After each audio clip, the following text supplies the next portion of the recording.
नमस्कार साथियों, BM sigma academy के यूट्यूब चैनल में आपका स्वागत है। आज हम लोग क्लास 7th के कंपोजिट मैथमेटिक्स के chapter number 7 linear equations in one variable के एक्सरसाइज 7B को देखेंगे। इससे पहले एक्सरसाइज 7A को कम्प्लीटली आपको सॉल्व कर दिया गया है। यदि आप देखना चाहते हैं तो बिल्कुल देख सकते हैं। तो चलिए आज हम लोग एक्सरसाइज 7B को देखेंगे। तो फर्स्ट क्वेश्चन कहता है the sum of Ritu's age and आसूस एज इज़ 25, यानी कि रितु का जो एज है और आसू का जो एज है इन दोनों का सम कितना है 25 के बराबर है। कहता है रितु इज़ 12 ईयर ओल्ड, उसमें से रितु का एज 12 साल है। कहते हैं राइट एन इक्वेशन, एक इक्वेशन लिखिए टू फाइंड आसूस एज, यानी आसू के एज पता करने के लिए एक इक्वेशन लिखिए। तो आइए देखते हैं।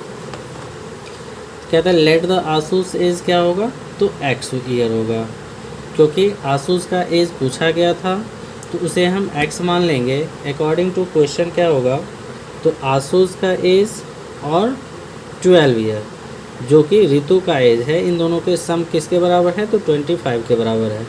अब हम क्या करेंगे, वेरिएबल को लेफ़्ट साइड रखेंगे और कांस्टेंट को राइट साइड लेके जाएंगे। लेफ़्ट साइड में प्लस में है तो राइट साइड माइनस में होगा, तो x बराबर क्या होगा 13। तो हेंस द आसूस एज क्या होगा 13 ईयर। क्वेश्चन सेकंड कहता है a number decrease by 4 is equal to -6, एक नंबर से 4 कम हो जा रहा है और वो बराबर है किसके, तो -6 के। कहता है फाइंड द नंबर, तो वह नंबर प्राप्त करें। तो let the number be x according to question, यानी कि उस नंबर के बारे में हमें जानकारी नहीं है तो उसे हम x मानेंगे। और अकॉर्डिंग टू क्वेश्चन यदि हम देखें तो x -4, यानी कि कह रहा था उस नंबर से 4 क्या है, कम है और -6 के बराबर है। तो फिर से हम वेरिएबल को लेफ़्ट साइड रखेंगे और कांस्टेंट को राइट साइड रखेंगे। तो जब हम सॉल्व करेंगे तो x का वैल्यू निकल के आएगा -2। तो hence the number is -2। Question number third कहता है 7 times a number decrease bye 3a, यानी कि एक नंबर के 7 टाइम्स, तो 7 टाइम्स क्या हो जाएगा, तो 7 इंटू एक्स। अब वो नंबर हमें पता नहीं तो उस नंबर को हम x मान लेंगे। तो उस नंबर के 7 टाइम्स से 3 कम है और वो बराबर है किसके, तो 18 के। तो वो नंबर फाइंड करने के लिए कह रहा है। तो जैसा कि देख पा रहे हैं let the number be x according to question क्या होगा, 7x - 3 इक्वल टू 18। 7x बराबर क्या होगा 18 + 3, यानी कि लेफ़्ट साइड से राइट साइड आएगा तो प्लस हो जाएगा। तो x का वैल्यू निकल के आया 3, तो hence the number is 3। Question number 4 कहता है 1/5 ऑफ अ नंबर, एक नंबर का 1/5 यानी 1/5 ऑफ अ नंबर बराबर है किसके, 9 के। तो फाइंड द नंबर, तो वो नंबर क्या करें, पता करें। तो let the number be x, क्योंकि हमें नंबर पता नहीं है तो उस नंबर को हम x मानेंगे। अब उसी नंबर का 1/5 कह रहा है तो 1/5 of x, x/5 equal to 9। जब हम इसे सॉल्व करेंगे तो x बराबर क्या होगा 9 इंटू 5, क्योंकि यहाँ से क्रॉस मल्टीप्लाई हो जाएगा। तो 1 को जब हम x से करेंगे तो x होगा और 9 को 5 से करेंगे तो 45 होगा। तो x का वैल्यू क्या निकल के आया 45। तो हेंस द नंबर इज़ 45, वो नंबर क्या है 45 है। क्वेश्चन नंबर 5 कहता है how old is Ramesh, Ramesh का एज क्या है, यानी कितने साल का है। If 10 year ago he was 25 year old, यानी कि 10 साल पहले वो कितने साल का था, तो 25 साल का था।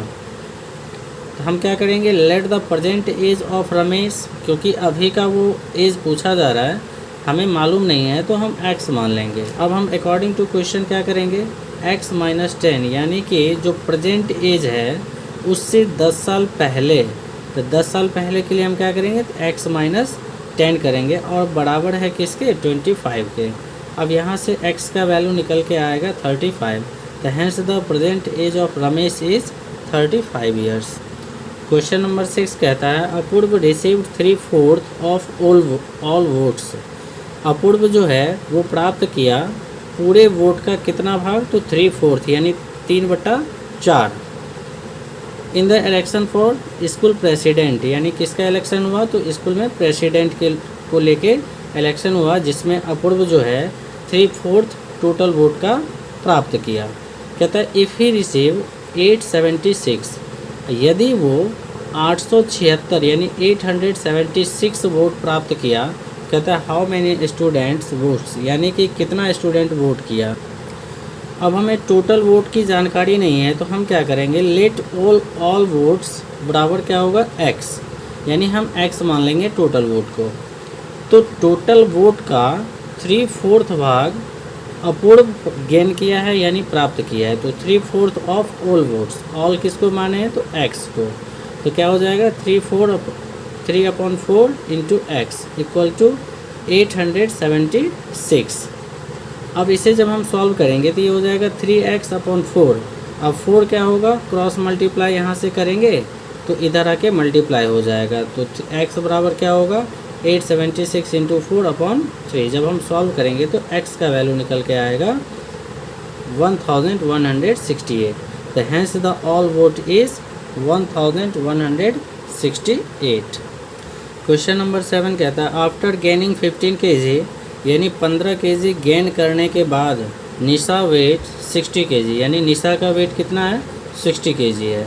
कहते हैं what was the previous weight, यानी कि निशा का प्रीवियस वेट यानी पहले का जो वेट था उसका वज़न था कितना था। Let the previous weight equal to x kg, माना कि पहले का उसका वेट क्या था x kg था। अकॉर्डिंग टू क्वेश्चन क्या होगा, तो पहले का जो एज है उसमें 15 kg की क्या हुई है, बढ़ोतरी हुई है। तो 15 हम जोड़ देंगे यानी 15 ऐड करने पे वो किसके बराबर हो जाता है 60 kg के बराबर होता है। तो x का वैल्यू निकल के आएगा 60 - 15 यानी कि 45 kg। तो hence the previous weight is 45 kg। Question number 8 कहता है a pole x metre long is broken into 2 parts. एक पोल है जो कि x मीटर लंबा है और वो 2 पार्ट में टूट जाता है। कहता है 1 पार्ट इज़ 5 मीटर लॉन्ग, उसका एक पार्ट जो है वो 5 मीटर लंबा है यानी 5 मीटर लॉन्ग है। पहला जो क्वेश्चन दिया हुआ है कहता है what is the length of the other part.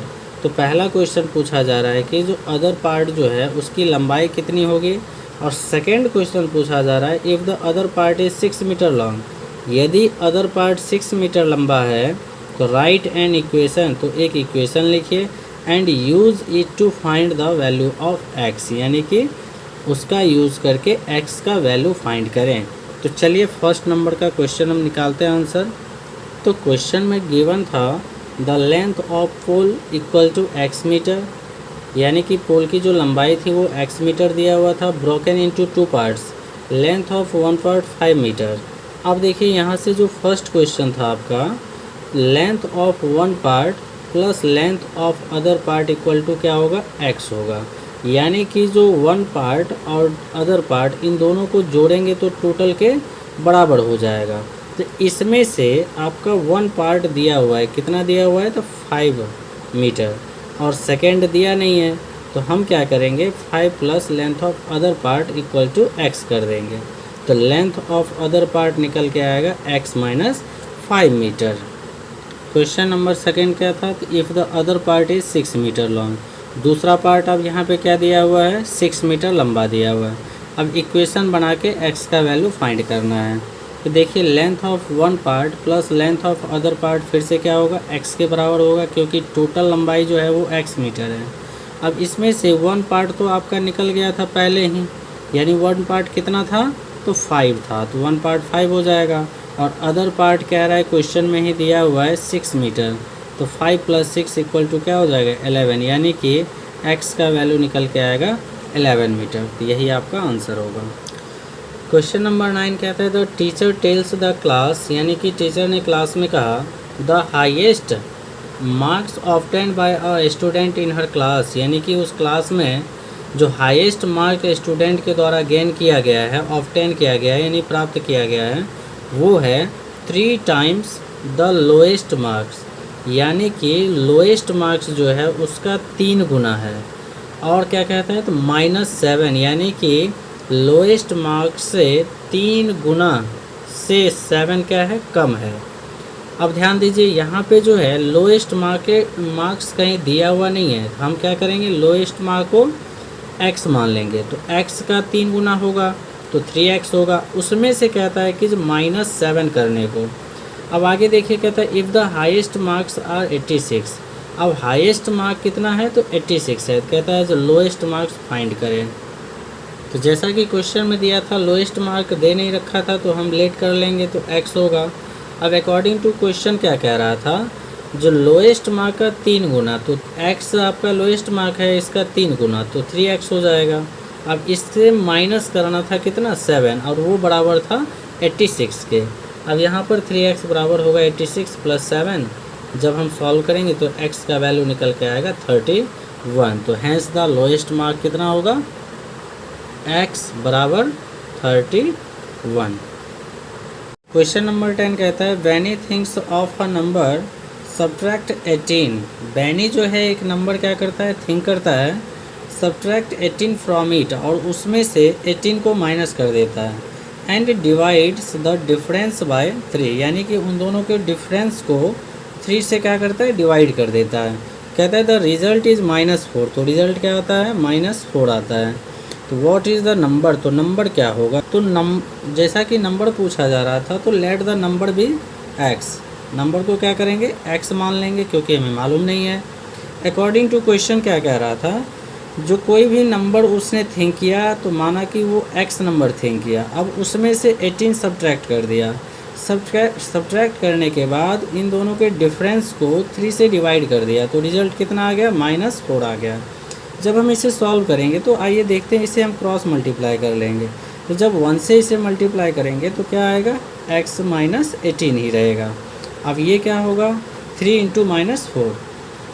अब यहाँ से देखिए वेरिएबल को हम लेफ़्ट साइड रखेंगे और कांस्टेंट को राइट साइड लेके जाएंगे। तो ये तो -12 है और इधर से -18 जाएगा तो ये +18 हो जाएगा। तो x का वैल्यू निकल के आएगा 6। Hence the number is 6। Question number 11 कहता है mister Grover is 3 times as old as his son. यानी कि मिस्टर ग्रोवर जो है अपने बेटे से कितना गुना है तो 3 गुना है। And the sum of their age is 48। अब देयर सम कहने का मतलब ये हुआ कि जो उसके बेटे का एज और पिता का जो एज है इन दोनों के सम करने के बाद 48 के बराबर हो जाता है। कहता है हाउ ओल्ड इज़ ईच। तो दोनों का जो है यानी कि ईच मतलब प्रत्येक, तो पिता और सन यानी बेटे दोनों का एज कितना होगा। जैसा कि सन का एज हमें पता नहीं है तो हम लेट कर लेंगे। तो let the age of his son equal to x year. Then अब क्या होगा तो एज ऑफ मिस्टर ग्रोवर, अब बेटा जितना था उसके 3 गुना क्या था यानी 3 टाइम्स पिता थे यानी मिस्टर ग्रोवर, तो 3x ईयर हो जाएगा। अकॉर्डिंग टू क्वेश्चन में कह रहा था दोनों का सम जो है 48 के बराबर है। तो x + 3x बराबर क्या होगा 48। 4x बराबर 48, x का वैल्यू निकल के आया 12। ये तो x का वैल्यू निकल के आया और x आपने किसे माना था तो बेटे को यानी सन को। तो हैंस द एज ऑफ सन कितना हो जाएगा 12 ईयर। अब इसके 3 गुना कौन थे मिस्टर ग्रोवर थे। तो age of mister Grover is 12 × 3 = 36 year.